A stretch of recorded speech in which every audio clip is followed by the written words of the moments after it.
जी, welcome back. एक बार फिर हम आपके साथ मौजूद हैं और जैसा कि आप जानते हैं कि इस वक्त महंगाई जो है वो बहुत ज़्यादा हो गई है और ताजिर स्पेशली ताजिर कम्युनिटी को बहुत ज़्यादा प्रॉब्लम इसलिए भी आ रही है कि देखिए ये वो पाकिस्तान का पिलर है जो ज़र मुबादले लाने में बहुत ज़्यादा मदद करता है।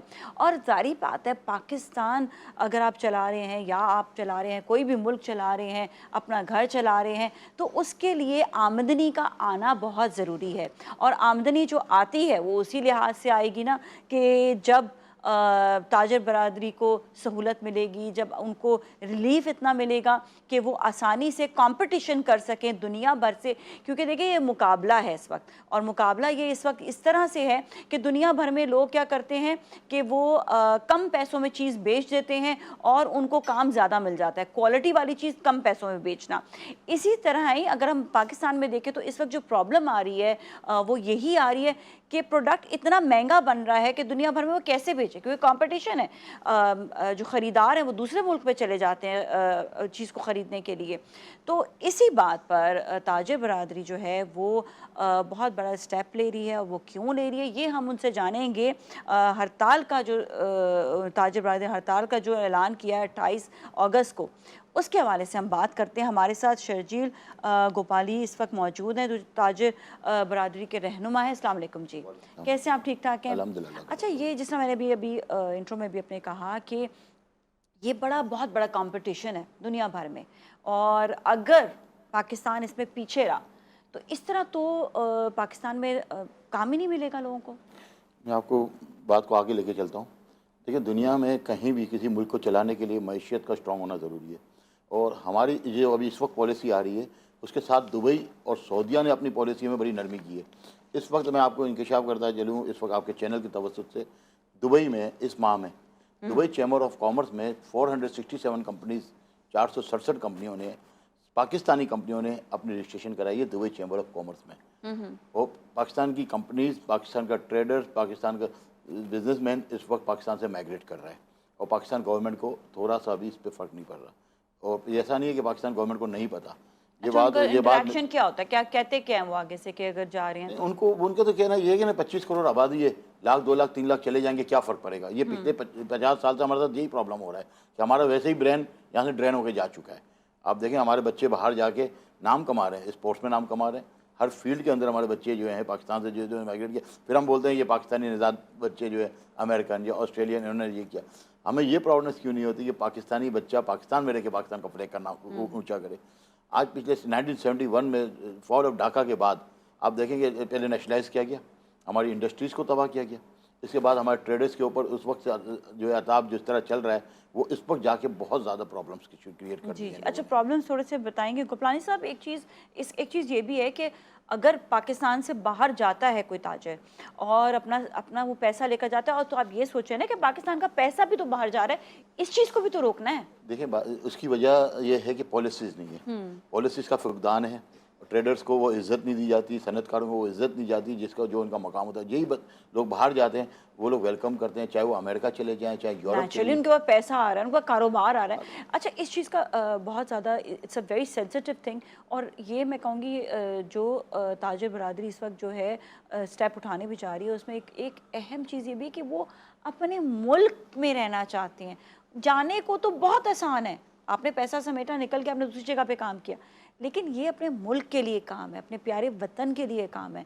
तो ये एक बड़ा बड़ा आप लोग जो हैं, मैं तो बड़ा अप्रिशिएट भी करती हूँ और सैल्यूट भी करती हूँ इस चीज़ को कि जो ताजिर बरादरी है, जो बिजनेसमैन है, वो अपने मुल्क को चला रहा होता है, बड़ा देखिए, काम कर रहे होते हैं वो लोग। आप देखें, अगर 2010 से लेके 2015-16 तक जो कराची के हालात थे, जो गैंग वॉर्स और जिस तरीके से ताजिरों को प्रॉब्लम थी, सनतकारों को, उन्होंने उन हालात में भी मुल्क को इस तरह नहीं छोड़ा।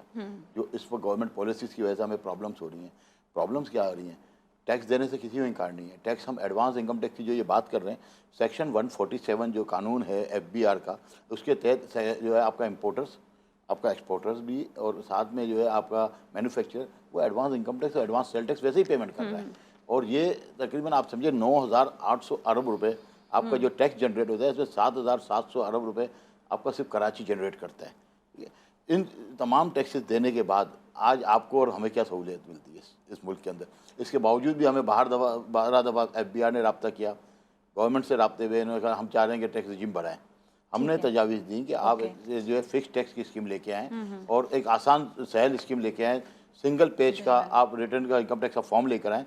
हम लोगों को कन्विंस करेंगे, जो लोग टैक्स में नेट में नहीं, हम उनको लेकर आएंगे। और आप ये देखें कि पिछले 25,000 लोगों ने पिछले 2-3 माह में पूरे पाकिस्तान में अपनी न्यू रजिस्ट्रेशन कराई कि भाई ठीक है, मुल्क के लिए कुछ ना कुछ करना है और हम देने को तैयार हैं। हमें ये कहा गया कि 100 से लेके 1,000 रुपये माहाना तक ये छोटे ताजिर हैं, कोई खांचा फरोश है, कोई जो जूते बेचता है, कोई चमड़ा बेचता है, कोई क्या बेचता है, तो उनको जो है ये 100 से 1,000 रुपये में हम ले आएंगे। 2-3 साल के बाद ये इनका कारोबार का टर्नओवर देखते हुए फिर इनको जो बाकी मामला भी बेहतर हो जाएंगे।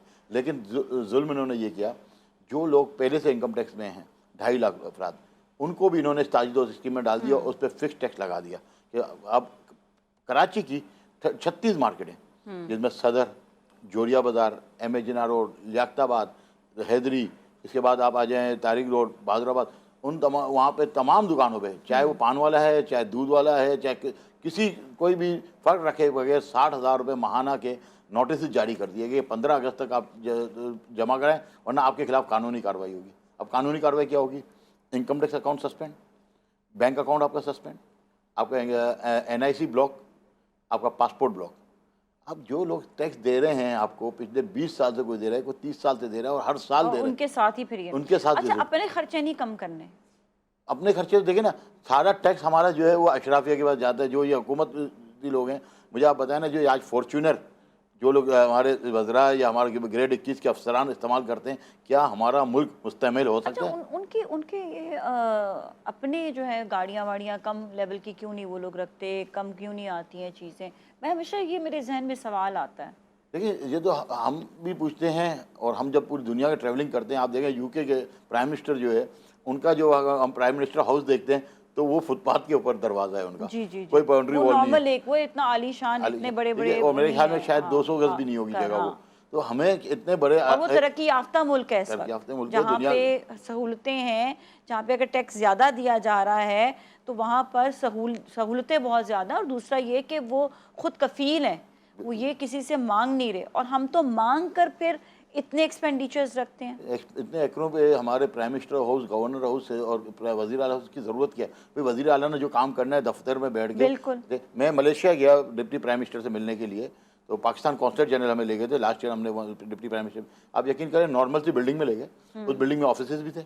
नीचे हमने खुद देखा कि सब्जी वाले जो हैं वो सब्जियों के काउंटर लगे हुए। मतलब इतने आलीशान पहले तो चीज़ें जो है वो ख़त्म की जाए, क्योंकि जाहिर बात है हम कर्जे लेकर इतना आलीशान उनको जो है सहूलियात दे रहे हैं। अच्छा, दूसरी चीज़ IPPs के हवाले से भी वो देखिए, IPPs में जो मसला ये है, गवर्नमेंट ऑफ पाकिस्तान ने जो एग्रीमेंट्स किए हैं IPPs में, और 40 कंपनियाँ, 40 कंपनी जो सामने आ रही हैं, उसमें 80% कंपनियाँ, 30 या 32 कंपनियाँ ऐसी हैं जो पाकिस्तान बेस्ड हैं और इसके ऑनर्स पाकिस्तान है, वो कंपनीज पाकिस्तान है। उनके साथ एग्रीमेंट आपको रिवाइज करने चाहिए। आपने क्यों इसकी तो बाकायदा तफ्तीश होनी चाहिए, NAB के हवाले किया जाना चाहिए। जिन अफसरान ने या जिन हमारे पॉलिटिशियन ने ये एग्रीमेंट किए हैं उनके बारे में तफ्तीश होनी कि उनका उसमें क्या इंटरेस्ट था, नंबर 1। नंबर 2, उनके तमाम के कॉन्ट्रैक्ट कैंसिल किए जाएँ।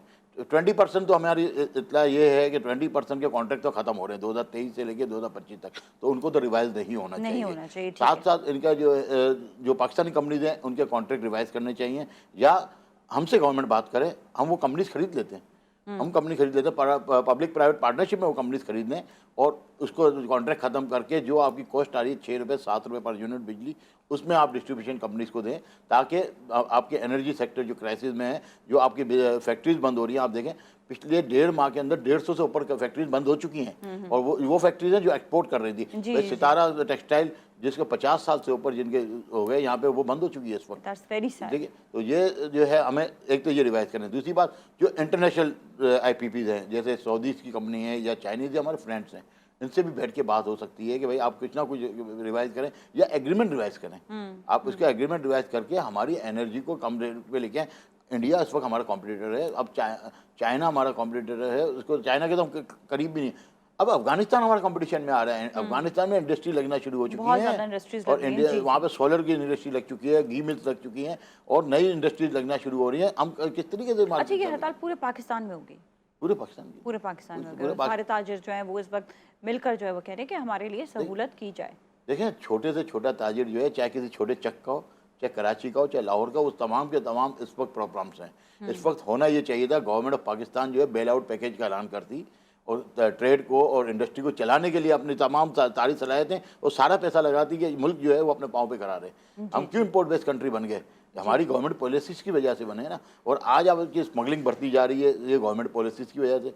तो आप आज भी अपने मुल्क से थोड़ा खैरख्वाह हो जाए, और ख़ास तौर पे जिन लोगों के बच्चे बाहर हैं उनको तो किसी हालत में भी गवर्नमेंट की किसी भी सीट पे नहीं आना चाहिए। सीधी सी बात है, जब आप मुल्क से सिलते नहीं, जब आपका बच्चा यहाँ नहीं पढ़ सकता तो फिर आप इस मुल्क के निज़ाम कैसे चला सकते हैं? बिल्कुल, ये बहुत ज़रूरी है। यहाँ की चीज़ें ही मालूम नहीं होती हैं, जो बाहर के मुल्क जाते हैं ज़्यादा बहुत उनके लिए डिफरेंस हो जाता है, उनका पता नहीं चलता कि वो किस तरह से यहाँ की सहूलियात, यहाँ की चीज़ें, यहाँ के लोगों के माइंडसेट पे वो नहीं समझ पाते हैं सही है। और किस तरह से चलाना। बिल्कुल सही बात है। अच्छा ठीक है, आगे बताइएगा कि इसमें जो है दुकानें बंद होंगी और कारोबार पूरा बंद होगा?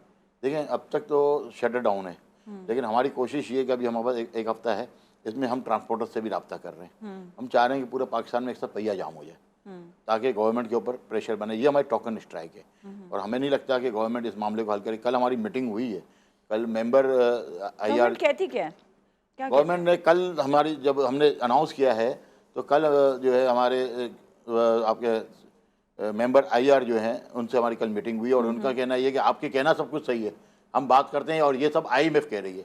अब हमें ये समझ में नहीं आ रहा गवर्नमेंट ऑफ पाकिस्तान के अंडर में हमें या IMF के। अगर IMF भी कह रही है तो हमें कोई एतराज़ नहीं, आप हमारा IMF से हमारे मुज़ाकरात करा दें। आप तो समझ नहीं रहे, लेकिन वो हमारी बात ज़रूर समझ जाएंगे अगर उनको जो है इंसानियत में थोड़ी होगी या कोई चीज़ होगी। क्योंकि हम नहीं समझते कि IMF का ये दबाव है, ये हुकूमत की ज़ाती पॉलिटिक्स है जिसमें इस कारोबार। अच्छा बेटा, हड़ताल के बाद क्या होगा? हड़ताल के बाद फिर हम जो है दोबारा जाएंगे बड़ी हड़ताल पे। मसलन आज एक रोज़ा है, फिर 3 रोज़ा हो सकती है। और आपको याद हो 2003 में हमने 17 रोज़ा हड़ताल की थी पूरे पाकिस्तान में। 17 रोज़, उस वक्त भी ये सर्वे फॉर्म का इशू था और उस वक्त सेक्शन 147 का जो कानून बना है FBR का, उसमें CBR था, सेंट्रल बोर्ड ऑफ रेवेन्यू था, अब federal board. Do you think so ताजिर कम्युनिटी में खुद में भी इत्तेहाद है इस मामले बिल्कुल में? है, बिल्कुल है। आप देखें ना, इस वक्त आपने जितने भी आपने देखा है, किसी तंजीम ने ये नहीं बोला हम खोलेंगे। और क्यों खोलेंगे? बात ये है कि हर दुकानदार को जब 60,000 रुपये माहाना का चालान FBR ने भेजना है तो वो कहाँ से सर्वाइव करेगा? इस वक्त तो सर्वाइवनेस किसी ताजिर तंजीम की और किसी ताजिर की नहीं है, जो गवर्नमेंट पॉलिसी है। ठीक है जी, थैंक यू सो मच, आपका बहुत बहुत शुक्रिया शो में तशरीफ़ लाने का। जाएंगे ब्रेक की जानिब। ब्रेक के बाद हम मंकी पॉक्स पे बात करेंगे, क्या है ये बीमारी, अचानक से कहाँ से कैसे आ गई है और कैसे हम जो इसकी प्रोटेक्शन कर सकते हैं। So you all stay with us.